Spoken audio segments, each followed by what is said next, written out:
আসসালামু আলাইকুম। আসছি একটু সাগর পাড়ে, অনেক ভালো লাগতেছে, অনেকদিন পরে আসছি। দেখেন এই দুনিয়াটা কত সুন্দর, আল্লাহর সৃষ্টি। এই দুনিয়াটা ছেড়ে চলে যাইতে হইব, হ্যাঁ? কেউ কখনো মানেন যেখানে ছেড়ে চলে যাইতে হবে? আমরা কত কিছু না করি কতক্ষণ সময় থাকার জন্য, হ্যাঁ? অল্প একটু সময় থাকার জন্য আমরা কত কিছু কত চেষ্টা করি। আজীবন কেউ থাকবো না, চলে যাইতে হবে আজ আর কাল। যাই হোক, মরিচাষটা অ্যাকচুয়ালি অনেক সুন্দর একটা জায়গা। এই জায়গাটাতে 10টা বছর কাটাইলাম। মাশাল্লাহ, আলহামদুলিল্লাহ, খুশি আছি। এখানে আসার পরে দিয়ে লাইফে অনেক কিছু চেঞ্জ করছি। তো এই জায়গাটা আসলে অনেক সুন্দর একটা জায়গা।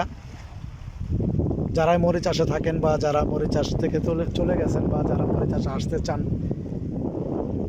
এই জায়গাটা খুব সুন্দর একটা জায়গা। খুব সুন্দর, সুন্দর বললেও ভুল হবে। আল্লাহর সৃষ্টি এত সুন্দর, যেখানে আসলে আপনি বুঝতে পারবেন যে আল্লাহর সৃষ্টি কত সুন্দর। হ্যাঁ, দেখেন কত সুন্দর,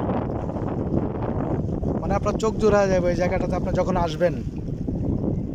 মরিচ চাষটাকে মানে যার কাছে টাকা আছে তার কাছে আসলে পৃথিবীতে ওইভাবে সব কিছু সুন্দর, কিন্তু তারপরেও এই জায়গাটা বিশেষ করে অনেক সুন্দর, খুবই সুন্দর। সুন্দর করলেও ভুল হবে। আপনি পৃথিবীতে কত মানুষ তো কত জায়গা যায়, তবে এই জায়গাটা অন্যরকম একটা জায়গা। এই জায়গাটা অনেক সুন্দর, অনেক। যারা মরিচ চাষে আসবেন তাদেরকে বলবো, যদি আসতে চান বা কারো যদি রিজিকে থাকে, শুনছি আর কি যে আগামী 2-1 মাসের ভিতরে হয়তো বা কলিংটা খুলে দিব।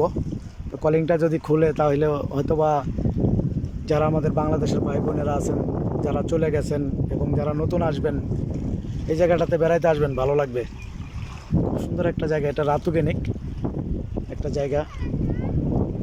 এখানে আসবেন, ভালো লাগবে, মন ভালো লাগবে।